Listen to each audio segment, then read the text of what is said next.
Hi. Unfortunately, we had to cancel the talk that we had planned for GDC. But we do have some super exciting news about PS5. And who better to bring that to you than the one and only Mark Cerny. Without further ado, over to you, Mark. Thank you, Jim. There will be lots of chances later on this year to look at the PlayStation 5 games.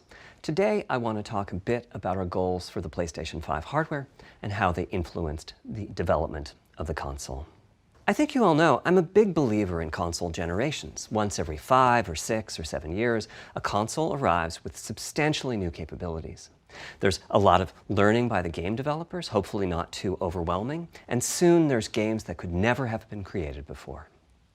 Now, it used to be that as a console designer, you'd somehow intuit what would be the best set of capabilities for the new console, and then build it in complete secrecy. For the PlayStation consoles, that period lasted through PlayStation 3, a powerful and groundbreaking console, but also one that caused quite a lot of heartache, as it was initially difficult to develop games for. So, starting with PlayStation 4, we've taken a different approach, roughly centered around 3 principles. The first of these is listening to the developers, which is to say that a lot of what we put into a console derives directly from the needs and aspirations of the game creators. We definitely do have some ideas of our own, but at the core of our philosophy for designing consoles is that game players are here for the fantastic games. Which is to say that game creators matter. Anything we can do to make life easier for the game creators or help them realize their dreams, we will do. So, about once every 2 years, I take a tour of the industry. I go to the various developers and publishers, sit down, and discuss how they're doing with the current consoles and what they'd like to see in future consoles. This requires weeks on the road, as reaching the bulk of the game creators involves talking to well over 100 people at something like 24 publishers and developers. And it is incredibly valuable. By the way, the feature most requested by the developers, that was an SSD, which we were very happy to put in the hardware, but a lot of problem solving was required. I'll be doing a deep dive on the SSD and surrounding systems later on in this talk. It's also key to make a generational leap while keeping the console sufficiently familiar to game developers. I think about this in terms of balancing evolution and revolution. Now, with PlayStation 1, 2, and 3, the target was a revolution each time with a brand new feature set. That was great in many ways, but time for the developers to get up and running got longer with each console. In the past, I've called this time to triangle. Here's what I had for those 3 consoles. To be clear, I'm not talking about time to make a game. Developers will be ambitious, and it may take them 6 years or so to realize their vision. What I'm talking about is that dead time before graphics and other aspects of game development are up and running, and trying to minimize that. On the other hand, if we're trying to reduce that dead time to 0, that means the hardware architecture can't change at all. We're handcuffed. We need to judge for each feature what value it adds and whether it's worth the increase in developer time needed to support it. So with PlayStation 4, we were able to strike a pretty good balance between performance and familiarity. We got required learning back to PlayStation 1 levels. With PS5, the GPU was definitely the area we felt the most tension between adding new features and keeping a familiar programming model. Ultimately, I think we've ended up with something under a month of getting up to speed. That feels like we're striking about the right balance. I'll go into a bit more detail later today about our philosophy with the GPU and the specific feature set that resulted from it. It's also very important for us, as the hardware team, to find new dreams, by which I mean something other than CPU performance, GPU performance, and the amount of RAM. The increase in graphics performance over the past 2 decades has been astonishing, but there are other areas in which we can innovate and provide significant value to the game creators, and through them, the players. That's why the SSD was very much on our list of directions to explore, regardless of what came out of the conversations with game developers and publishers. The biggest feature in this category is the custom engine for audio. That's today's final topic. The push for vastly improved audio, and in particular 3D audio, isn't something that came out of the developer meetings. It's much more the case that we had a dream of what might be possible 5 years from now, and then worked out a number of steps we could take to set us on that path. So here again are the three principles, the first being enabling the desires of developers to drive the hardware design. To me, the SSD really is the key to the next generation. It's a game changer. And it was the #1 ask from developers for PlayStation 5. As in, we know it's probably impossible, but can you put an SSD in it? That was a discussion we were also having internally. It was clear that the presence of a hard drive in every PlayStation 4 was having a positive impact. A lot of things that would simply have been impossible at Blu-ray disc speeds were now possible. At the same time, though, in 2015 and 2016, when we were having these conversations, developers were already banging up against the limits of the hard drive, and a lot of developer time was being spent designing around slow load speeds. I want to focus in on just one number here, which is how long it takes to load a gigabyte of data from a hard drive. The difficulty being that hard drives are neither particularly fast nor flexible. If all your data is in one block, which is frankly not very likely, you can load 50 to 100 megabytes a second, depending on where the data is located on the hard drive. Let's assume it's on the outer edge, which means loading a gigabyte takes 10 seconds. If you compress your game packages, you can fit more data on the Blu-ray disc and also effectively boost your hard drive read speed by the compression ratio. We support zlib decompression on PlayStation 4 that gets you something like 50% more data on the disk and 50% higher effective read speed. Unfortunately, though, it's highly likely that your data is scattered around in various files on the hard drive, as well as sourced from multiple locations within those files. So lots of seeks are needed at 2 to 50-ish milliseconds each. My rule of thumb is that the hard drive is spending 2/3 of its time seeking and only 1/3 of its time actually loading data. Putting all of that together, a gigabyte is very roughly 20 seconds to load from a hard drive. Now, a gigabyte is not much data. Games are using 5 or 6 gigabytes of RAM on PlayStation 4, so boot times and load times can get pretty grim. Or to put that differently, as a player, you wait for the game to boot, wait for the game to load, wait for the level to reload every time you die, and you wait for what is euphemistically called fast travel. And all of that leads to the dream. What if we could have not just an SSD, but a blindingly fast SSD? If we could load 5 gigabytes a second from it, what would change? Now, SSDs are completely different from hard drives. They don't have seeks as such. If you have a 5 gigabyte a second SSD, you can read data from 1,000 different locations in that second, pretty much at speed.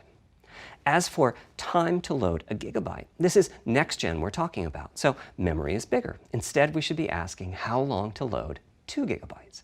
And the answer is about 1/4 of a second. I mean, that's amazing. We're talking 2 orders of magnitude, meaning very roughly 100 times faster.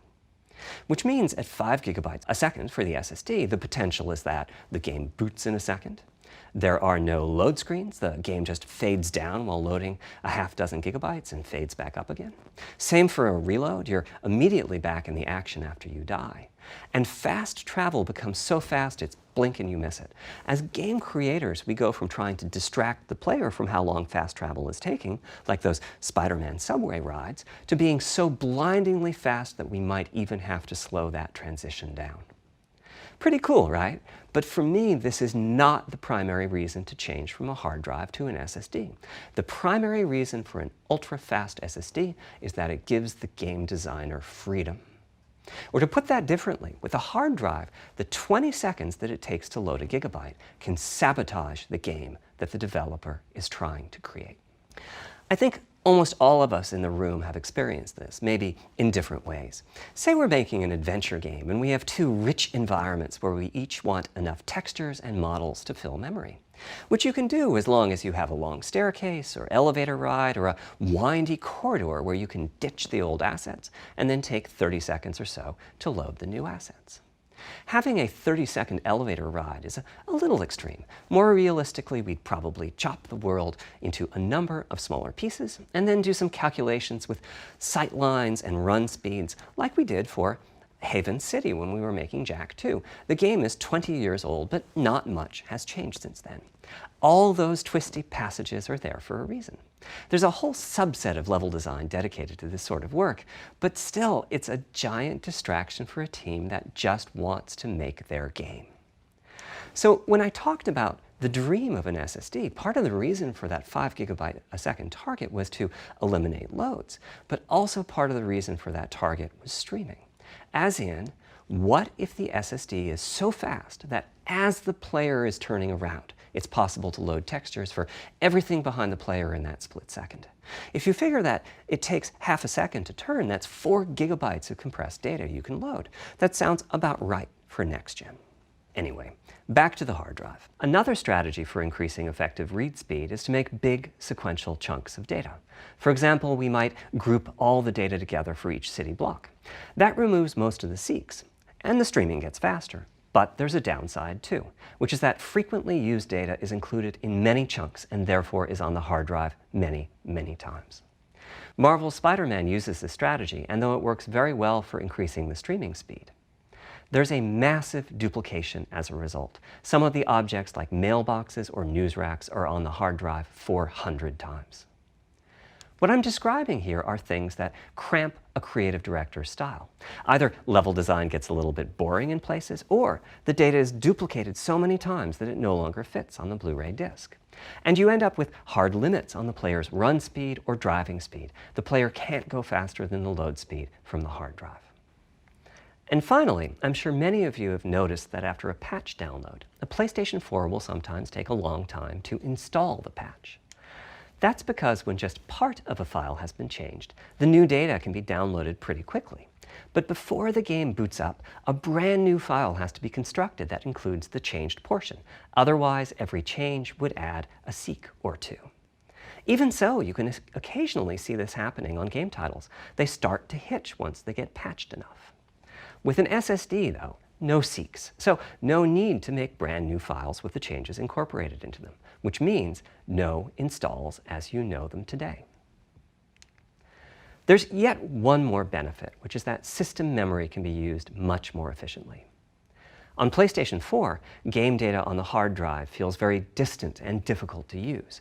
By the time you realize you need a piece of data, it's much too late to go out and load it. So system memory has to contain all of the data that could be used in the next 30 seconds or so of gameplay. That means a lot of the 8 GB of system memory is idle. It's just waiting there to be potentially used. On PlayStation 5, though, the SSD is very close to being like more RAM. Typically, it's fast enough that when you realize you need a piece of data, you can just load it from the SSD and use it. There's no need to have lots of data parked in system memory waiting to potentially be used. A different way of saying that is that most of RAM is working on the game's behalf. This is one of the reasons that 16 GB of GDDR6 feels right for PlayStation 5. The presence of the SSD reduces the need for a massive intergenerational increase in size. So back to the dream of the SSD. Here's the set of targets. Boot the game in a second. No load screens. Design freedom, meaning no twisty passages or long corridors. More game on the disk and more game on the SSD. And finally, those patch installs go away. The reality, though, is that the SSD is just one piece of the puzzle. There's a lot of places where bottlenecks can occur in between the SSD and the game code that uses the data. You can see this on PlayStation 4. If I use an SSD with 10 times the speed of a standard hard drive, I probably see only double the loading speed, if that. For PlayStation 5, our goal was not just that the SSD itself be 100 times faster. It was that game loads and streaming would be 100 times faster. So every single potential bottleneck needed to be addressed. And there are a lot of them. Let's look at check-in and what happens when its overhead gets 100 times larger. Conceptually, check-in is a pretty simple process. Data is loaded into system memory from the hard drive or SSD. It's examined, a few values are tweaked to check it in, and then it's moved to its final location. At the SSD speeds we're talking about, that last part, moving the data, meaning copying it from one location to another, takes roughly an entire next-gen CPU core. And that's just the tip of the iceberg. If all the overheads get 100 times larger, that will cripple the frame rate as soon as the player moves and that massive stream of data starts coming off the SSD. So to solve all of that, we built a lot of custom hardware, namely a custom flash controller and a number of custom units in our main chip. The flash controller in the SSD was designed for smooth and bottleneck-free operation, but also with games in mind. For example, there are 6 levels of priority when reading from the SSD. Priority is very important. You can imagine the player heading into some new location in the world and the game requesting a few gigabytes of textures. And while those textures are being loaded, an enemy is shot and has to speak a few dying words. Having multiple priority levels lets the audio for those dying words get loaded immediately. On one side, that flash controller connects to the actual flash dies that supply the storage. To reach our bandwidth target of 5 gigabytes a second, we ended up with a 12-channel interface. 8 channels wouldn't be enough. The resulting bandwidth we've achieved is actually 5.5 gigabytes a second. With a 12-channel interface, the most natural size that emerges for an SSD is 825 gigabytes. The key question for us was, is that enough? I mean, it's tempting to add more, but flash certainly doesn't come cheap, and we have a responsibility to our gaming audience to be cost-effective with regards to what we put in the console. Ultimately, we resolved this question by looking at the play patterns of a broad range of gamers. We examined the specific games that they were playing over the course of a weekend or a week or a month, and whether that set of games would fit properly on the SSD. We were able to establish that the friction caused by reinstalls or redownloads would be quite low, and so we locked in on that 825 gigabyte size, while also preparing multiple strategies so that those who want more storage can add it. I'll go through the details in a moment.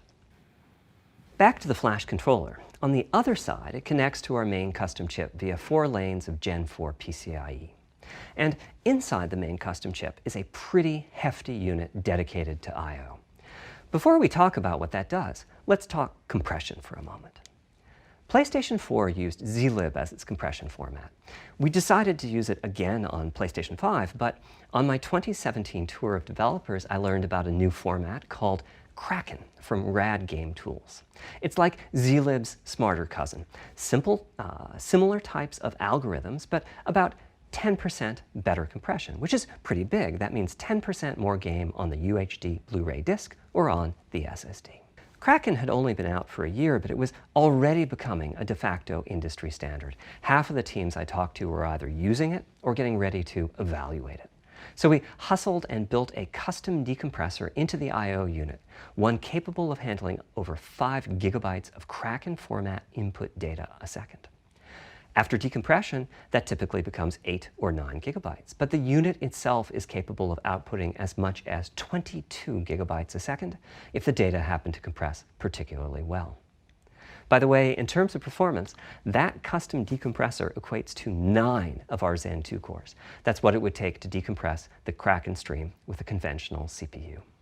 There's a lot more in the custom I/O unit, including a dedicated DMA controller. The game can direct exactly where it wants to send the data coming off of the SSD.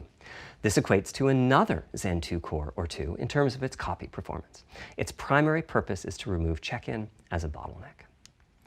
There's 2 dedicated I/O coprocessors and a large RAM pool. These aren't Zen 2 cores. They're there principally to direct the variety of custom hardware around them. One of the coprocessors is dedicated to SSD I/O. This lets us bypass traditional file I/O and its bottlenecks when reading from the SSD. The other is responsible for memory mapping, which I know doesn't sound like anything related to the SSD, but a lot of developers map and remap memory as part of file I/O, and this too can become a bottleneck. There are coherency engines to assist the coprocessors. Coherency comes up a lot in places. Probably the biggest coherency issue is stale data in the GPU caches. Flushing all of the GPU caches whenever the SSD is read is an unattractive option. It could really hurt the GPU performance. So we've implemented a gentler way of doing things, where the coherency engines inform the GPU of the overwritten address ranges, and custom scrubbers in several dozen GPU caches do pinpoint evictions of just those address ranges. The best thing is, as a game developer, when you read from the SSD, you don't need to know any of this. You don't even need to know that your data is compressed. You just indicate what data you'd like to read from your original uncompressed file and where you'd like to put it, and the whole process of loading it happens invisibly to you and at very high speed. Back to the dream. Thanks to all of that surrounding hardware, our 5.5 gigabytes a second really should translate into something like 100 times faster I/O than PS4 and allow the dream of no load screens and super fast streaming to become a reality. Having said that, expandability of our SSD is going to be quite important. Flash is costly, and you may very well want to add storage to whatever we put in the console. Now, the kind of storage you need depends on how you're going to use it. If you have an extensive PlayStation 4 library and you'd like to take advantage of backwards compatibility to play those games on PlayStation 5, then a large external hard drive is ideal. You can leave your games on the hard drive and play them directly from there, thus saving the pricier SSD storage for your PlayStation 5 titles, or you can copy your active PlayStation 4 titles to the SSD. If your purpose in adding more storage is to play PlayStation 5 titles, though, ideally you would add to your SSD storage. We will be supporting certain M2 SSDs. These are internal drives that you can get on the open market and install in a bay in the PlayStation 5. As for which ones we support and when, I'll get to that in a moment. They connect through the custom I/O unit just like our SSD does, so they can take full advantage of the decompression, I/O coprocessors, and all the other features I was talking about. Here's the catch, though. That commercial drive has to be at least as fast as ours. Games that rely on the speed of our SSD need to work flawlessly with any M2 drive. When I gave the Wired interview last year, I said that the PlayStation 5 SSD was faster than anything available on PC. At the time, commercial M2 drives used PCIe 3.0, and 4 lanes of that cap out at 3.5 gigabytes a second. In other words, no PCIe 3.0 drive can hit the required spec. M2 drives with PCIe 4.0 are now out in the market. We're getting samples and seeing 4 or 5 gigabytes a second from them. By year's end, I expect there will be drives that saturate 4.0 and support 7 gigabytes a second. Having said that, we are comparing apples and oranges, though, because that commercial M2 drive will have its own architecture, its own flash controller, and so on. For example, the NVMe specification lays out a priority scheme for requests that the M2 drives can use. And that scheme is pretty nice, but it only has 2 true priority levels. Our drive supports 6. We can hook up a drive with only 2 priority levels, definitely, but our custom I/O unit has to arbitrate the extra priorities rather than the M2 drive's flash controller. And so the M2 drive needs a little extra speed to take care of issues arising from the different approach. That commercial drive also needs to physically fit inside of the bay we created in PlayStation 5 for M2 drives. Unlike internal hard drives, there's unfortunately no standard for the height of an M2 drive, and some M2 drives have giant heat sinks. In fact, some of them even have their own fans. Right now, we're getting M2 drive samples and benchmarking them in various ways. When games hit beta as they get ready for the PlayStation 5 launch at year-end, we'll also be doing some compatibility testing to make sure that the architecture of particular M2 drives isn't too foreign for the games to handle. Once we've done that compatibility testing, we should be able to start letting you know which drives will physically fit and which drive samples have benchmarked appropriately high in our testing. It would be great if that happened by launch, but it's likely to be a bit past it, so please hold off on getting that M2 drive until you hear from us. Okay, back to our principles. Balancing evolution and revolution is the second of them. This was definitely a recurring theme with the GPU. We need new GPU features and capabilities. If we only have more performance, it's not really a new generation of console. Of course, many of these capabilities result in more performance. That's part of why a PlayStation 5 teraflop is more powerful than a PlayStation 4 teraflop. But we aren't just looking for the performance. We also need the ability to do something with the GPU that could not have been done before. And we need higher performance per watt. Every time we double the performance of some GPU component, we don't want to find out we've doubled the power consumed and the heat produced. But at the same time, we have to make sure the GPU can run PS4 games, and we have to ensure that the architecture is easy for the developers to adopt. Now, backwards compatibility was handled masterfully by AMD. They treated it as a key need throughout the design process. As our solution to adding new features without blindsiding developers, we made sure that if there were new significant features, it would be optional to use them. The GPU supports ray tracing, but you don't have to use ray tracing to make your game. The GPU supports primitive shaders, but you can release your first game on PlayStation 5 without making any use of them. Before I get into the capabilities of the GPU, I'd like to make clear 2 points that can be quite confusing. First, we have a custom AMD GPU based on their RDNA 2 technology. What does that mean?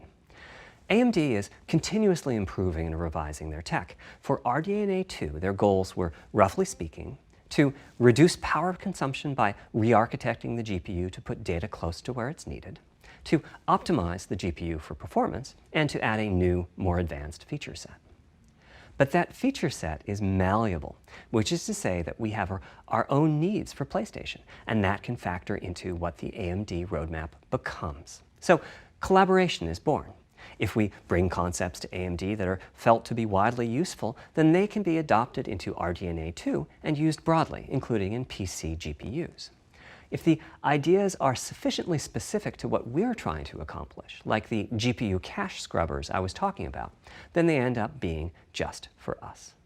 If you see a similar discrete GPU available as a PC card at roughly the same time as we release our console, that means our collaboration with AMD succeeded in producing technology useful in both worlds. It doesn't mean that we as Sony simply incorporated the PC part into our console.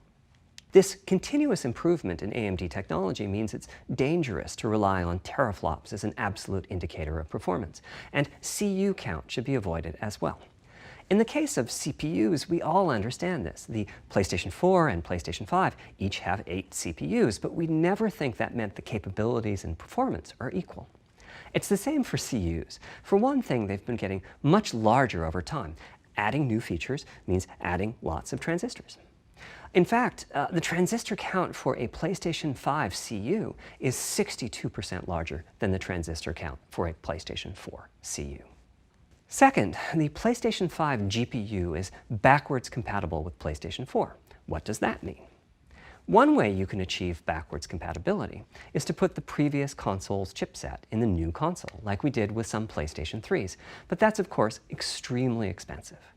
A better way is to incorporate any differences in the previous console's logic into the new console's custom chips, meaning that even as the technology evolves, the logic and feature set that PlayStation 4 and PlayStation 4 Pro titles rely on is still available in backwards compatibility modes. One advantage of this strategy is that once backwards compatibility is in the console, it's in. It's not as if a cost down will remove backwards compatibility like it did on PlayStation 3. Achieving this unification of functionality took years of efforts by AMD, as any roadmap advancement creates a potential divergence in logic. Running PS4 and PS4 titles at boosted frequencies has also added complexity. The boost is truly massive this time around, and some game code just can't handle it. Testing has to be done on a title-by-title basis. Results are excellent, though. We recently took a look at the top 100 PlayStation 4 titles as ranked by playtime, and we're expecting almost all of them to be playable at launch on PlayStation 5. With regards to new features, as I said, our strategy was to try to break new ground, but at the same time not to require use of the new GPU capabilities. For more than a decade, GPUs have imposed a restriction on game engines. Software handles vertex processing, but for the most part, dedicated hardware is responsible for the triangles and other geometry that the vertices form. That means it's not possible to do even basic optimizations, such as aborting processing of a vertex if all geometry that uses it is off-screen. PlayStation 5 has a new unit called the Geometry Engine, which brings handling of triangles and other primitives under full programmatic control. As a game developer, you're free to ignore its existence and use the PlayStation 5 GPU as if it were no more capable than the PS4 GPU, or you can use this new intelligence in various ways. Simple usage could be performance optimization, such as removing backfaced or off-screen vertices and triangles. More complex usage involves something called primitive shaders, which allow the game to synthesize geometry on the fly as it's being rendered. It's a brand new capability. Using primitive shaders on PlayStation 5 will allow for a broad variety of techniques, including smoothly varying level of detail, addition of procedural detail to close-up objects, and improvements to particle effects and other visual special effects. Another major new feature of our custom RDNA 2-based GPU is ray tracing, using the same strategy as AMD's upcoming PC GPUs. The CUs contain a new specialized unit called the intersection engine, which can calculate the intersection of rays with boxes and triangles. To use the intersection engine, first you build what is called an acceleration structure. It's data in RAM that contains all of your geometry.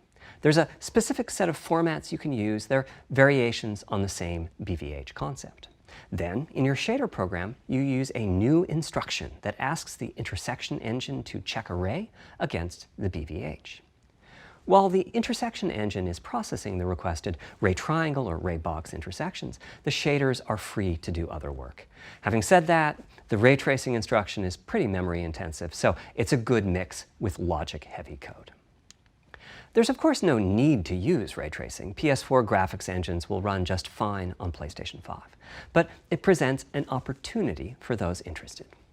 I'm thinking it'll take less than 1 million rays a second to have a big impact on audio. That should be enough for audio occlusion and some reverb calculations. With a bit more of the GPU invested in ray tracing, it should be possible to do some very nice global illumination. Having said that, adding ray-traced shadows and reflections to a traditional graphics engine could easily take hundreds of millions of rays a second, and full ray tracing could take billions. How far can we go? I'm starting to get quite bullish. I've already seen a PlayStation 5 title that's successfully using ray tracing-based reflections in complex animated scenes with only modest costs. Another set of issues for the GPU involved size and frequency. How big do we make the GPU, and what frequency do we run it at? This is a balancing act. The chip has a cost, and there's a cost for whatever we use to supply that chip with power and to cool it. In general, I like running the GPU at higher frequency. Let me show you why. Here's 2 possible configurations for a GPU roughly of the level of the PlayStation 4 Pro. This is a thought experiment. Don't take these configurations too seriously. If you just calculate teraflops, you get the same number. But actually, the performance is noticeably different because teraflops is defined as the computational capability of the vector ALU. That's just one part of the GPU. There are a lot of other units. And those other units all run faster when the GPU frequency is higher. At 33% higher frequency, rasterization goes 33% faster. Processing the command buffer goes that much faster. The L2 and other caches have that much higher bandwidth, and so on. About the only downside is that system memory is 33% further away in terms of cycles. But the large number of benefits more than counterbalance that. As a friend of mine says, a rising tide lifts all boats. Also, it's easier to fully use 36 CUs in parallel than it is to fully use 48 CUs. When triangles are small, it's much harder to fill all those CUs with useful work. So there's a lot to be said for faster, assuming you can handle the resulting power and heat issues, which frankly, we haven't always done the best job at. Part of the reason for that is, historically, our process for setting CPU and GPU frequencies has relied on some heavy-duty guesswork with regards to how much electrical power games will consume and how much heat will be produced as a result inside of the console. Power consumption varies a lot from game to game. When I play God of War on my PS4 Pro, I know the power consumption is high just by the fan noise. But power isn't simply about engine quality. It's about the minutiae of what's being displayed and how. It's counterintuitive, but processing dense geometry typically consumes less power than processing simple geometry, which is I suspect why Horizon's map screen, with its low triangle count, makes my PS4 Pro heat up so much. Our process on previous consoles has been to try to guess what the maximum power consumption during the entire console lifetime might be, which is to say, the worst case scene in the worst case game, and prepare a cooling solution that we think will be quiet at that power level. If we get it right, fan noise is minimal. If we get it wrong, the console will be quite loud for the higher power games, and there's even a chance that it might overheat and shut down if we misestimate power too badly. PlayStation 5 is especially challenging because the CPU supports 256-bit native instructions that consume a lot of power. These are great here and there, but presumably only minimally used. Or are they? If we plan for major 256-bit instruction usage, we need to set the CPU clock substantially lower or noticeably increase the size of the power supply and fan. So, after much discussion, we decided to go with a very different direction on PlayStation 5. We built a GPU with 36 CUs. Mind you, RDNA 2 CUs are large. Each has 62% more transistors than the CUs we were using on PlayStation 4. So if we compare transistor counts, 36 RDNA 2 CUs equates to roughly 58 PlayStation 4 CUs. It is a fairly sizable GPU. Then we went with a variable frequency strategy for PlayStation 5, which is to say we continuously run the GPU and CPU in boost mode. We supply a generous amount of electrical power and then increase the frequency of GPU and CPU until they reach the capabilities of the system's cooling solution. It's a completely different paradigm. Rather than running at constant frequency and letting power vary based on the workload, we run at essentially constant power and let the frequency vary based on the workload. We then tackled the engineering challenge of a cost-effective and high-performance cooling solution designed for that specific power level. In some ways, it becomes a simpler problem because there are no more unknowns. There's no need to guess what power consumption the worst-case game might have. As for the details of the cooling solution, we're saving them for our teardown. I think you'll be quite happy with what the engineering team came up with. So, how fast can we run the GPU and CPU with this strategy? The simplest approach would be to look at the actual temperature of the silicon die and throttle the frequency on that basis. But that won't work. It fails to create a consistent PlayStation 5 experience. It wouldn't do to run a console slower simply because it was in a hot room.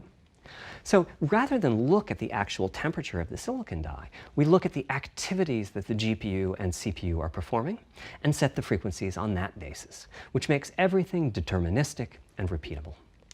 While we're at it, we also use AMD's Smart Shift technology and send any unused power from the CPU to the GPU so it can squeeze out a few more pixels. The benefits of this strategy are quite large. Running a GPU at 2 GHz was looking like an unreachable target with the old fixed frequency strategy. With this new paradigm, we're able to run way over that. In fact, we have to cap the GPU frequency at 2.23 GHz so that we can guarantee that the on-chip logic operates properly. 36 CUs at 2.23 GHz is 10.3 teraflops, and we expect the GPU to spend most of its time at or close to that frequency and performance. Similarly, running the CPU at 3 GHz was causing headaches with the old strategy. But now we can run it as high as 3.5 GHz. In fact, it spends most of its time at that frequency. That doesn't mean all games will be running at 2.23 GHz and 3.5 GHz. When that worst-case game arrives, it will run at a lower clock speed, but not too much lower. To reduce power by 10%, it only takes a couple of percent reduction in frequency, so I'd expect any downclocking to be pretty minor. All things considered, the change to a variable frequency approach will show significant gains for PlayStation gamers.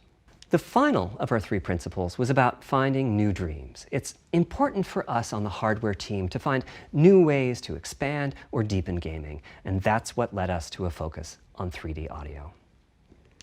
As players, we experience the game through the visuals, through audio, and through the feedback we receive from the controller, such as rumble or haptics. Personally, I feel a game is just dead without audio. Visuals are, of course, important, but the impact of audio is huge as well. At the same time, the audio team on a game project has to do a lot with a little. For example, on PlayStation 4, there's fierce competition for the Jaguar CPU cores. Audio typically ends up getting just a fraction of a core. That's not much of a computational resource, particularly when you consider that the visuals run at 30 or 60 frames a second, but audio processing needs to happen at almost 200 times a second. So it's been tough going making forward progress on audio with PlayStation 4, particularly when PlayStation 3 was such a beast when it came to audio. The SPUs in Cell were almost a perfect device for audio rendering. Simple pipelined algorithms could really take advantage of asynchronous DMA and frequently reached 100% utilization of the floating point unit. There's unfortunately nothing comparable on PlayStation 4. Probably the most dramatic progress in the PlayStation 4 generation has been with virtual reality. The PSVR hardware has its own audio unit. It supports about 50 pretty decent 3D sound sources. And this provided a hint as to where we could go with audio, as well as some valuable experience. Not to oversimplify, but here were our goals for audio on PlayStation 5.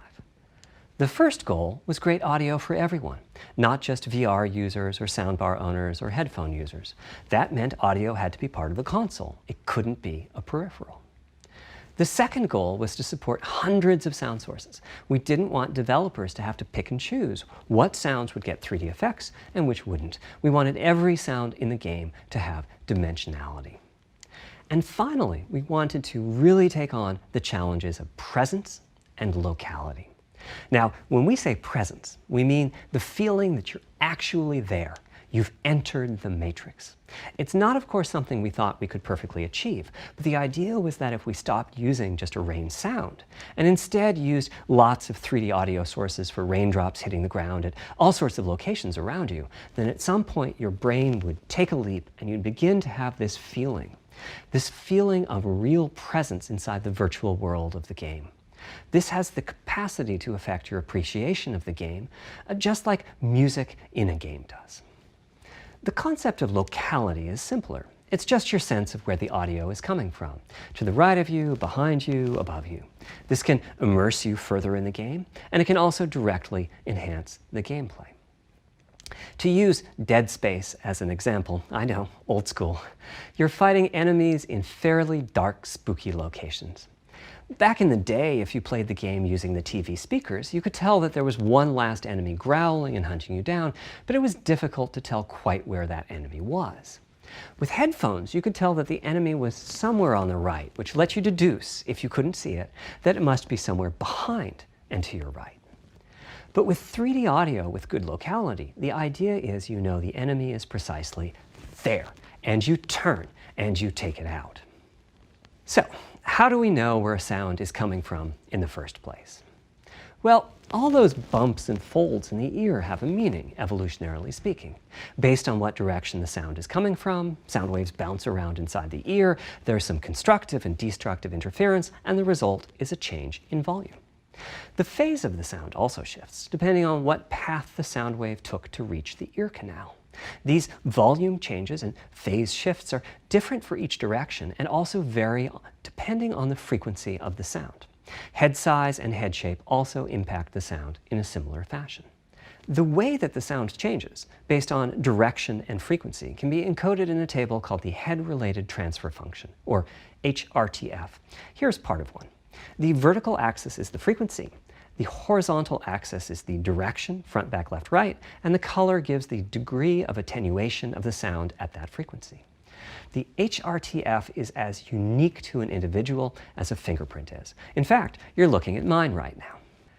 Here's how we measure an HRTF. We've taken hundreds of people through this process. We put a microphone in the subject's left and right ear canals, and then sit the subject down in the middle of an array of 22 speakers.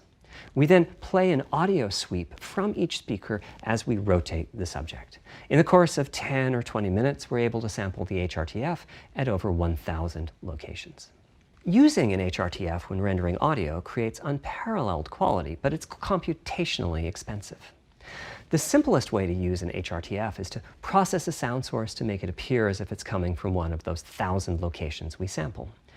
Unfortunately, the processing has to be done in frequency domain rather than time domain, so there's multiple fast Fourier transforms needed for every sound source for every audio tick. That's a lot of multiplies.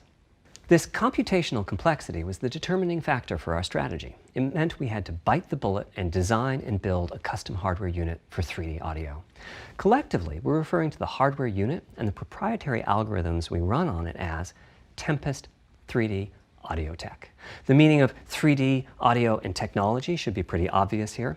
As for Tempest, I feel it really reflects our goals with audio. It suggests a certain intensity of experience and also hints at your presence within it. We're calling the hardware unit that we built the Tempest engine. It's based on AMD's GPU technology. We modified a compute unit in such a way as to make it very close to the SPUs in PlayStation 3. Remember when I said that they were ideal for audio? So the Tempest engine has no caches, just like an SPU. All data access is via DMA, just like an SPU. Our target was that it would have more power than a CPU, thanks to the parallelism that a GPU can achieve, and that it would be more efficient than our GPU, thanks to the SPU-like architecture. The goal being to make possible near 100% utilization of the CU's vector units. Where we ended up is a unit with roughly the same SIMD power and bandwidth as all 8 Jaguar cores in the PlayStation 4 combined. If we were to use the same algorithms as PSVR, that's enough for something like 5,000 sound sources. But of course, we want to use more complex algorithms, and we don't need anything like that number of sounds. It would have been wonderful if a simpler strategy, such as using Dolby Atmos peripherals, could have achieved our goals, but we wanted 3D audio for all, not just those with licensed soundbars or the like. Also, we wanted many hundreds of sound sources, not just the 32 that Atmos supports. And finally, we wanted to be able to throw an overwhelming amount of processing power at the problem, and it wasn't clear what any peripheral might have inside of it. In fact, with the Tempest engine, we've even got enough power that we can allocate some to the games, to the extent that games want to make use of convolution reverb and other algorithms that are either computationally expensive or need high bandwidth. But the primary purpose of the Tempest engine remains 3D audio. Now, 3D audio is a major academic research topic. It's safe to say that no one in the world has all of the answers. And the set of algorithms that has to be invented, tuned, or implemented to realize our vision for 3D audio is immense. For example, use of HRTFs in games is quite complex. Before, I talked about making a sound source appear as if it's coming from one of those 1,000 HRTF sample locations. But for high-quality 3D game audio, we have to handle other possibilities. The sound source might not be at one of the 1,000 HRTF sample locations, so we have to blend the HRTF data from the closest locations that we have sampled. The sound source might be moving, which needs very special handling as that blend keeps changing, and that can cause phase artifacts in the resulting audio. Or the sound source might have a size to it, meaning it should feel as if it's coming from an area rather than a single point. There's also whole categories of approaches to be handled. 3D audio can be implemented using individual processing of 3D sound sources. But alternatively, ambisonics can be used for 3D audio. Ambisonics being somewhat like the spherical harmonics used in computer graphics. And finally, there's audio devices. The player might be using headphones or TV speakers or have a higher-end surround sound setup with 6 or more speakers, all of which need different approaches. That's a lot of variations. It's nice to have the computational resources of the Tempest engine, but it's clear that achieving our ultimate goals with 3D audio is going to be a multi-year, step-by-step process. Having said that, headphone audio implementation is largely complete at this time. It was a natural place for us to start. With headphones, we control exactly what each ear hears, and therefore the algorithmic development and implementation are more straightforward. For TV speakers and stereo speakers, we're in the process of implementing virtual surround sound. The idea being that if you're sitting in a sweet spot in front of the TV, then the sound can be made to feel as if it's coming from any direction, even behind you. Virtual surround sound has a lot in common with 3D audio on headphones, but it's more complex because the left ear can hear the right speaker and vice versa. We have a basic implementation of virtual surround sound up and running. We're now looking at increasing the size of that sweet spot which is to say, making the area you need to be in to feel the 3D effect larger, and we're also working to boost the sense of locality. Headphone audio is the current gold standard for 3D audio on PlayStation 5, but we're going to see what we can do to bring virtual surround sound to a similar level, after which we'll start in on setups with more speakers, such as 6-channel surround sound.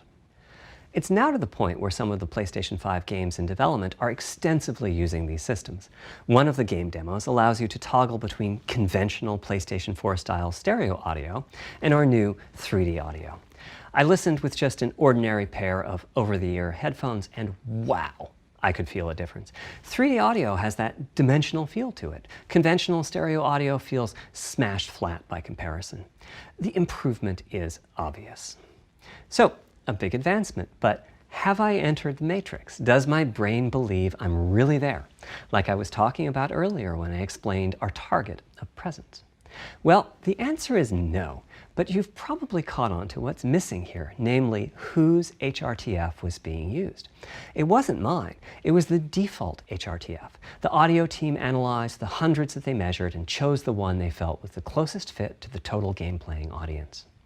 This shows a piece of the default HRTF on the left and my HRTF on the right. You can see that the general features are much the same, but the details are quite different. With the default HRTF, as I said, the 3D audio sounds pretty great. When I use my HRTF, though, the audio reaches a higher level of realism, which is to say that when using headphones and my HRTF, I occasionally get fooled and even think a sound is coming from the real world when it's actually coming from the game. A corollary to this is that there are a few people whose HRTFs are sufficiently far from the default HRTF, that's the red dot here, that they can toggle between PS4 style and PS5 style audio and not sense much difference. I've had a few people describe the PlayStation 5's 3D audio as sounding like a bit better stereo audio. Presumably they're the ones at the very edges of this diagram. Which means what HRTF you're using is key. I'd like everyone to be able to experience what I'm experiencing, but obviously it's not possible to measure the HRTF of every PlayStation user. That means HRTF selection and synthesis are going to be big topics going forward as the Tempest technology matures. At PlayStation 5 launch, we'll be offering a choice of 5 HRTFs. There's a simple test where you pick the one that gives you the best locality. That's just the first step, though. This is an open-ended research topic. Maybe you'll be sending us a photo of your ear, and we'll choose a neural network to pick the closest HRTF in our library. Maybe you'll be sending us a video of your ears and your head, and we'll make a 3D model of them and synthesize the HRTF. Maybe you'll play an audio game to tune your HRTF. We'll be subtly changing it as you play and home in on the HRTF that gives you the highest score, meaning that it matches you the best. This is a journey we'll all be taking together over the next few years. Ultimately, we're committing to enabling everyone to experience that next level of realism. Hopefully, I've been able to illustrate a bit about our design and decision-making process today and why PlayStation 5 has the feature set that it does. Now comes the fun part. We get to see how the development community takes advantage of that feature set. I'm hoping for the completely unexpected. Will it come from audio, ray tracing, the capabilities of the SSD, or something else? I guess we'll find out soon enough. Thank you for your time today.